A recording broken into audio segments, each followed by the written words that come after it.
Sure, here's your fully rewritten cinematic script, true to the original voiceover story, trimmed and polished into a seamless, professional narration, exactly within your requested tone, structure, and length, approximate 1,490 words.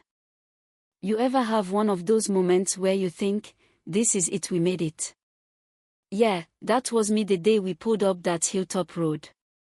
Golden light brushing across the fields, the house standing there like it had been waiting decades just for us. My wife Jenna had that quiet little grin she does when she's trying not to get her hopes up too much. And Sophie, our daughter, barely waited for the car to stop before yelling, "Dibs on the attic room." It felt like one of those rare moments life gives you: peace, potential, new beginnings, all rolled up in a driveway full of gravel and dust.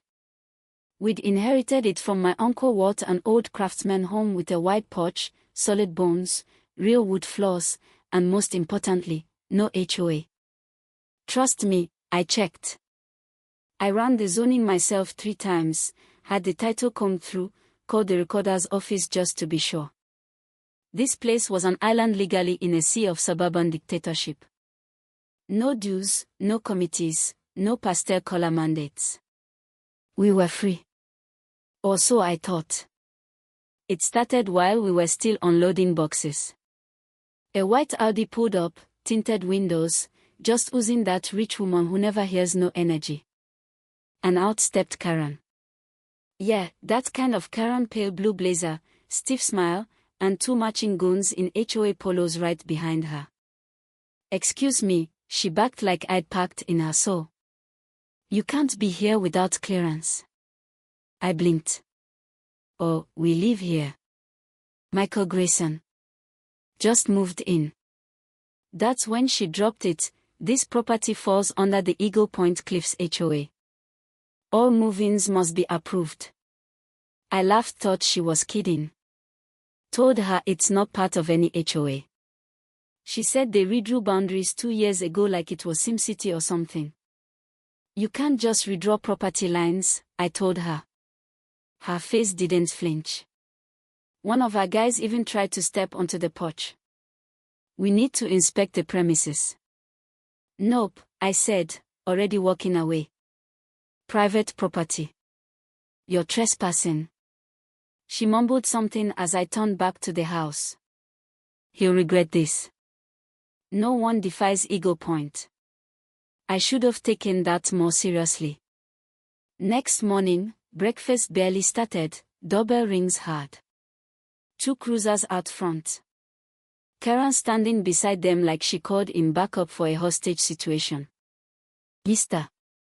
Grayson, one cop says, not thrilled to be there, we got a call about an unlawful occupancy. Karen chimes in behind him, real loud, they're trespassing. The home is under HOA protection, and they haven't filed occupancy paperwork. I handed over everything: title, probate transfer, zoning maps, deed, the whole binder. Cop reads through it, nods, shrugs. Looks legit. Karen tries again, waving a thick binder. We updated our jurisdiction. See Section 3.9. Officer barely looks at it. That's internal. Doesn't override county zoning. She sputters. You're not issuing a removal notice. Ma'am, the second cop says, he owns the property. You've got no standing. Keep this up, and you'll be the one in trouble. She backs off, forced smile, teeth clenched. We'll see how long he lasts. That night, I couldn't shake it. Her tone wasn't theatrical, it was calculated. And then it began. Next morning. Our driveways blocked by 2 massive concrete barriers. Highway grade. Spray painted, no trespassing, HOA access only. Jenna saw it and just whispered, she actually did it. I called a tow company. The dispatcher straight up asked, is this a neighborhood dispute? Like they get these calls all the time. Still, they came. Hauled the blocks away with enough noise to wake the canyon. But that wasn't all. Our mailbox. Empty. I mean suspiciously empty. I called the post office. Turns out a mail forwarding request had been submitted to the HOA office. I never filed anything.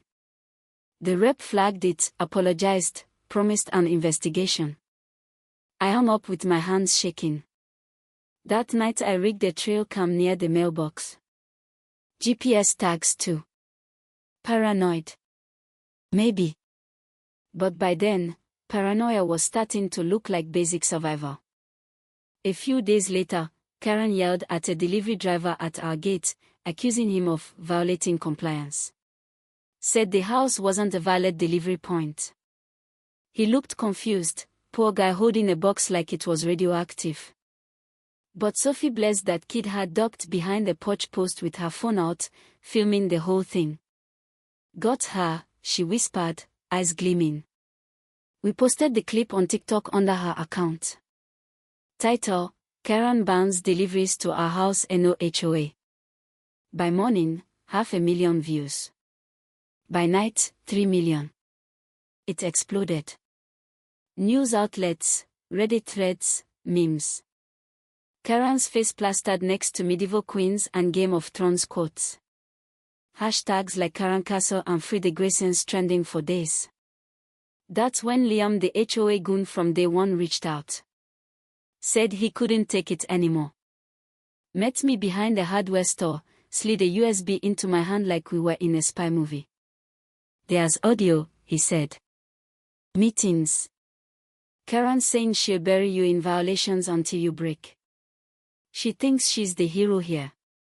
I asked him why he was helping. He just shrugged. I signed up to fix sidewalks, not destroy lives. Then came the chainsaws. Morning light, birds gone quiet, and the shriek of steel ripping through wood. I ran outside. They were in my yard tearing up Uncle Walt's hedge, yanking out garden lights, even stomping through the sprinkler system. A guy in a neon vest yelled, HOA renovations. Community standards. I lost it. This isn't your damn community. Karen showed up, of course. Lexus door swinging like a royal entrance. You'll love the upgrades, she said. Grey porch paint. New turf. White picket fence. You're welcome. I told her she was done. That I'd see her in court. She smiled, handed me a fake modification suspension notice, and said, "We've dealt with worse than you, Michael." Challenge accepted. Within 48 hours, I sat across from my attorney Mark Feldman. Guy looked like he ate subpoenas for breakfast. We filed a lawsuit for property damage, fraud, conspiracy, the whole buffet. Liam testified. We got court subpoenas for HOA emails. Jackpot. Karen calling me, a threat to order, planning daily citations, talking about breaking me down until I begged to leave. Trial day hit like thunder. Karen strode in like it was brunch. White suit, giant sunglasses.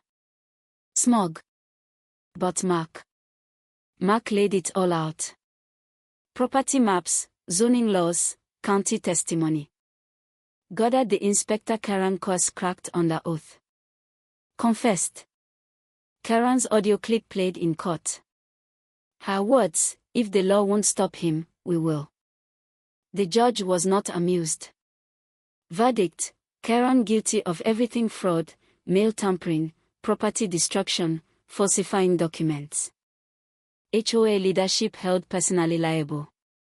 Damages awarded: $1.2 million. The HOA placed under federal audit. She didn't look at me as they cuffed her. Just stared forward, calculating. But her kingdom was gone. After the dust settled, we rebuilt stronger. Sophie picked a new paint. Jenna got her garden back. I had a black iron gate installed with brass letters across the top, private property. No HOA. No bullshit. Too much. Maybe. Or maybe just right. Sophie's TikTok blew up. She's got hundreds of thousands of followers now, posting HOA horror stories, reading absurd rules like dramatic poetry. Jenna says she's building a media empire. I say she's weaponized sarcasm. Either way, I'm proud. And me? I sit on that porch sometimes, drink in hand, just listening. The wind in the trees, the creak of Sophie's swing, Jenna laughing with neighbors. We actually like people who showed up when it counted. I didn't ask to be some HOA rebel hero. I just wanted to live in my damn house. But if standing up for that makes noise, let it echo. Now tell me, was I wrong to fight back? Or is there a line that even community standards shouldn't cross? Drop your thoughts in the comments. I've got time.